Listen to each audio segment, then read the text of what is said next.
네, 두려움이라는 감정은 우리의 기본적인 감정 중에 하나입니다. 그래서 우리는 회사 면접과 같은 중요한 일들을 앞두고 두려워하기도 하고, 또 일상에서 반복되는 사소한 일들 가운데서 두려워하기도 합니다.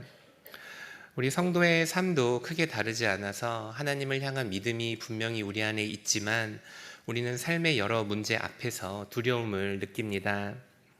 성경에 두려워하지 말라라는 표현이 365번 기록되어 있다고 하는데, 이것은 이 두려움이 성도의 삶과 얼마나 깊은 관계가 있는지를 보여줍니다. 그렇다면 과연 우리 성도들이 가장 두려워하는 것은 무엇입니까? 물론 우리 성도들도 삶의 여러 가지 문제로 인해 두려워하지만, 이런 두려움은 성도이기 때문에 직면하는 두려움은 아닙니다. 우리가 성도로서 직면하는 가장 큰 두려움, 우리가 성도로 살아가며 일상에서 가장 많이 겪는 두려움은 내가 하나님에게서 멀어질 수 있다는 그 두려움입니다. 우리가 은혜로 하나님을 믿게 되었지만 우리는 여전히 연약하고 우리 안에는 여전히 죄성이 남아있어 우리는 수시로 죄를 짓습니다. 그리고 죄를 지으며 살아가다 보면 때로는 내가 정말 하나님께 구원을 받은 사람인지, 내가 정말로 하나님의 백성이 맞는지 의심과 두려움이 들 때가 있습니다. 우리 모두는 우리가 믿음으로 구원을 받았다는 것을 잘 알고 있습니다. 하지만 문제는 그 믿음이 눈에 보이지 않는다는 것입니다. 그래서 우리도 모르게 무의식적으로 우리의 행위를 의지하게 됩니다. 예를 들어 우리는 나도 모르게 내가 새벽 기도를 나가니까, 내가 말씀을 읽으니까, 내가 교회 봉사를 하니까 내가 하나님의 은혜를 누릴 수 있는 자격이 있다고 생각을 하게 됩니다. 그런데 문제는 우리가 항상 거룩한 삶을 살 수 있지 않다는 데 있습니다. 우리가 우리의 행위를 의지하여 하나님께 나아가다 우리가 어떤 이유로 새벽 기도에 나아가지 못하고 우리가 어떤 이유로 말씀을 읽지 못하게 되면 우리는 죄책감을 느끼고 때로는 하나님 앞에 나아갈 수 없다 느낄 때가 있습니다. 게다가 우리가 하나님 앞에 죄라도 짓게 되면 우리는 더 이상 하나님 앞에 설 자격이 없다고 느껴질 때가 있습니다. 우리가 우리의 행위를 의지하여 하나님 앞에 나왔기 때문에 우리의 행위가 완벽하지 않으면 더 이상 하나님께로 나아갈 수가 없는 것입니다. 성도가 경험하는 두려움은 이때 생기기 시작합니다. 우리가 더 이상 하나님께 나아가지 못할 때 하나님께서 나의 기도를 듣지 않으시면 어떡하지? 하나님께서 나에게 벌을 내리시면 어떡하지? 내가 하나님과 멀어지면 어떡하지? 하는 두려움이 들게 되는 것입니다. 하나님과의 관계에서 내가 더 이상 의지할 수 있는 게 없기 때문입니다. 성도의 삶 가운데 두려움이 찾아오는 이유는 우리가 하나님이 아닌 다른 무언가를 의지하기 때문입니다. 우리가 처음부터 하나님을 바라보고 하나님 앞으로 나아왔다면 하나님과의 관계에서 두려워할 것은 없습니다.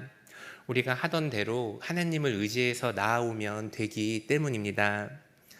그런데 우리가 하나님이 아닌 다른 무언가를 의지해서 하나님 앞에 나아왔다면 결국에는 우리 마음에 두려움이 들게 됩니다. 그 무언가가 우리를 절대로 하나님 앞으로 인도할 수 없기 때문입니다. 우리가 하나님이 아닌 다른 것을 의지하니 우리가 하나님께 버림받으면 어쩌지? 우리가 하나님께로부터 멀어지면 어쩌지? 하는 두려움이 들게 되는 것입니다.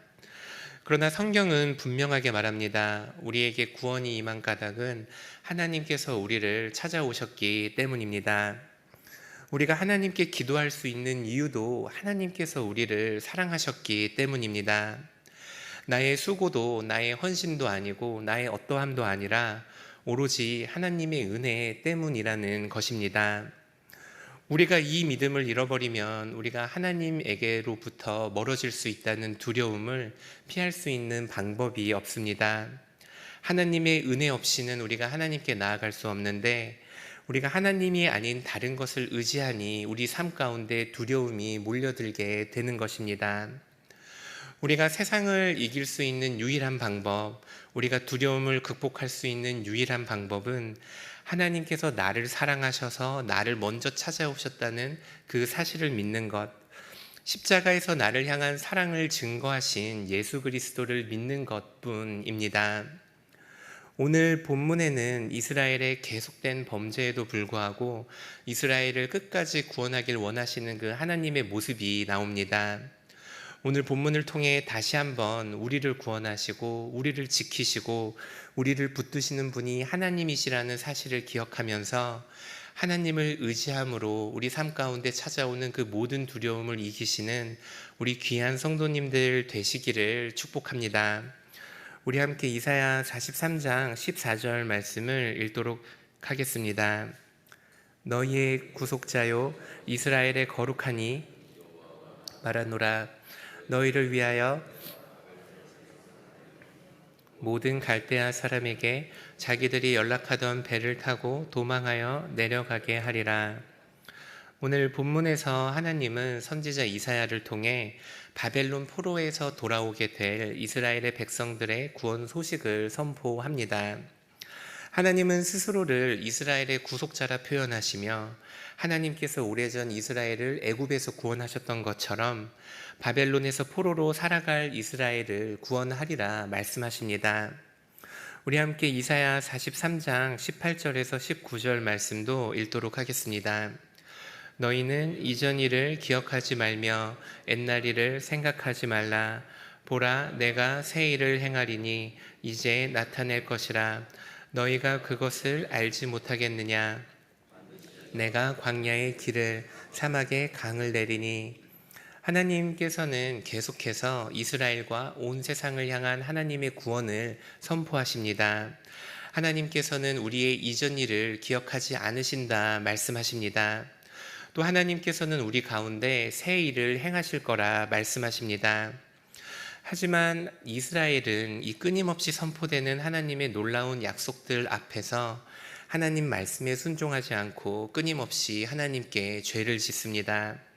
우리 함께 43장 22절 말씀을 읽도록 하겠습니다. 그러나 야곱아 너는 나를 부르지 아니하였고 이스라엘아 너는 나를 괴롭게 여겼으며.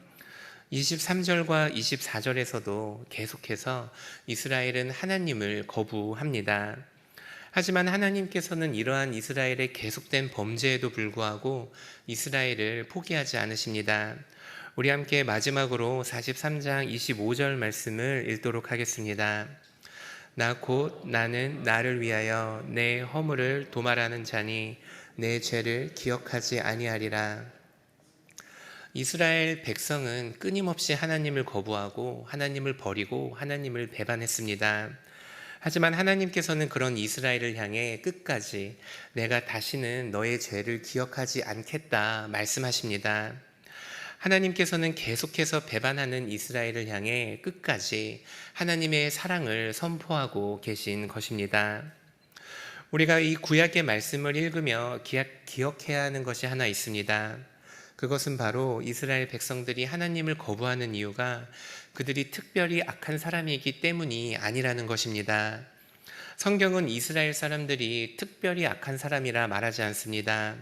오히려 성경은 이 이스라엘의 이 악한 모습이 바로 우리의 죄이고 우리의 악이라 말을 합니다. 그런데 우리는 자주 착각을 합니다. 우리는 이스라엘 백성들과 다르게 하나님을 버리지 않을 거라 자부합니다. 하지만 우리의 삶을 면밀히 들여다보면 우리의 삶도 이 이스라엘 백성들의 삶과 크게 다르지 않다는 것을 알 수 있습니다. 우리도 이스라엘 백성들과 마찬가지로 계속해서 하나님을 거부하고 나의 뜻대로 내가 살고 싶은 대로 살아가는 어리석은 죄인들일 뿐입니다. 하나님께서 우리를 계속해서 찾아오시지 않고 하나님께서 계속해서 우리 삶 가운데 하나님의 은혜를 주시지 않으면 우리 가운데 누구도 하나님의 백성으로 살아갈 수 있는 이는 없습니다. 그런데 우리는 이 사실을 너무나 자주 잊어먹습니다. 우리가 하나님의 은혜를 누리게 된 것이 하나님의 은혜 때문이 아니라 나의 공로 때문이라 생각을 합니다. 그래서 우리는 하나님 앞에 보여드릴 공로가 있을 때 두려움 없이 담대하게 하나님 앞에 나아가지만 우리가 하나님 앞에 드릴 거룩한 삶의 모습이 없고 사람들 보기에 내 안에 선한 그 모습이 없을 때 우리는 하나님께 나가지 못하고 하나님으로부터 멀어지면 어쩌나 하는 그 두려움을 느끼게 되는 것입니다. 하지만 하나님께서는 우리에게 분명하게 말씀하십니다. 끊임없이 죄를 지은 이스라엘을 하나님께서 찾아가셨던 것처럼 오늘도 죄를 짓고 오늘도 하나님을 거부하는 우리들을 하나님께서 찾아오고 계신다고 말입니다. 우리가 하나님을 찾는 것이 아니라 언제나 하나님께서 우리를 찾으신다는 사실을 기억해야 합니다. 우리가 하나님을 사랑하는 것이 아니고 하나님께서 우리를 사랑하시는 것입니다. 성경을 통해 하나님께서 계속해서 말씀하시는 그 메시지는 동일합니다. 계속된 이스라엘의 범죄에도 불구하고 하나님은 이스라엘을 포기하지 않으십니다. 계속된 우리의 범죄에도 불구하고 하나님은 우리를 포기하지 않으십니다. 우리가 오늘 하나님께 나아갈 수 있고 하나님의 이름을 부르고 하나님께 기도할 수 있는 이유도 마찬가지입니다. 우리가 하나님을 찾아가서가 아니라 하나님께서 우리를 찾아오셨기 때문입니다. 오늘 우리가 하나님께서 주시는 평안과 기쁨을 누릴 수 있는 유일한 이유도, 우리가 하나님과 오늘 함께 살아갈 수 있는 이유도 바로 하나님께서 우리에게 주신 그 은혜 때문입니다. 혹시 우리 가운데 하나님 앞에 나아갈 때 두려움을 느끼는 성도가 있습니까? 우리가 처음부터 하나님께 나아갈 수 있었던 것이 하나님의 은혜였음을 기억하시기를 바랍니다. 오늘 우리가 하나님께 나아와 담대하게 하나님의 도우심을 구하고 염치 없이 하나님의 은혜를 다시 한번 구할 수 있는 이유도 하나님이 우리를 찾아오셔서 사랑해 주셨기 때문입니다. 혹시나 우리 가운데 나의 의와 공로를 의지하여 하나님을 바라보는 분이 계십니까?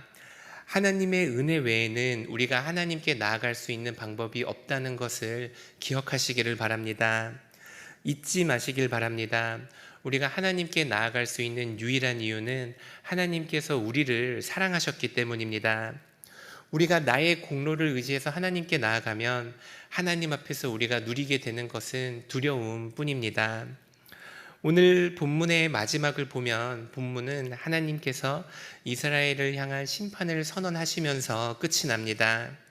우리가 오늘 본문만을 보면 하나님의 심판으로 본문이 끝나는 것 같지만 이 전체의 맥락에서 말씀을 계속 읽어나가다 보면 하나님은 이스라엘을 향한 사랑을 포기하지 않으시고 계속해서 이스라엘을 향해 하나님의 구원을 선포하신다는 것을 알 수 있습니다. 여러분이 오늘 담대하게 하나님께 나아갈 수 있는 이유도 하나님께서 우리를 사랑하시고 하나님께서 우리를 포기하지 않으셨기 때문입니다. 나의 모습을 바라보는 것이 아니라 우리를 사랑하시는 그 하나님을 바라보시며 더 하나님께로 나아가는 우리 귀한 성도님들 되시기를 축복합니다. 생물학자들은 이 두려움이라는 것이 생존을 위해 우리가 느껴야 하는 필수적인 반응이라고 설명을 합니다. 생명의 위협이 되는 어떤 상황을 감지했을 때 그 생물은 살아남기 위해 두려움을 느끼게 되고 그 두려움이 그 위협으로부터 벗어날 수 있게 도와준다고 설명을 합니다. 그런데 정말로 우리에게도 마찬가지입니다.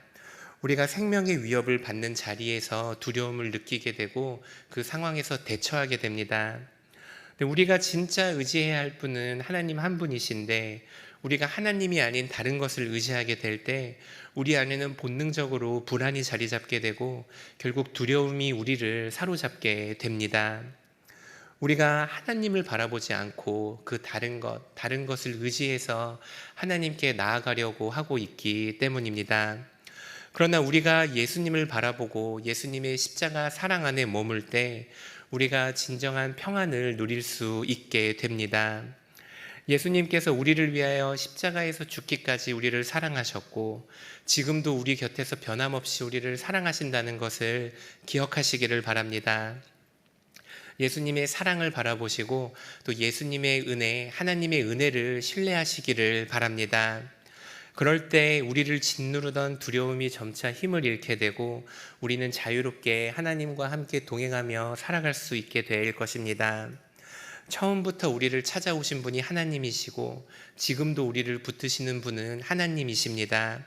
그 하나님을 바라보심으로 우리 삶에 찾아오는 그 고난과 두려움이 어떤 두려움이든지 그 두려움도 이겨내시는 우리 귀한 서울시민교회 성도님들 되시기를 축복합니다. 주기도문으로 마치겠습니다. 하늘에 계신 우리 아버지, 아버지의 이름을 거룩하게 하시며 아버지의 나라가 오게 하시며 아버지의 뜻이 하늘에서와 같이 땅에서도 이루어지게 하소서. 오늘 우리에게 일용할 양식을 주시고 우리가 우리에게 잘못한 사람을 용서하여 준 것 같이 우리 죄를 용서하여 주시고 우리를 시험에 빠지지 않게 하시고 악에서 구하소서. 나라와 권능과 영광이 영원히 아버지의 것입니다. 아멘.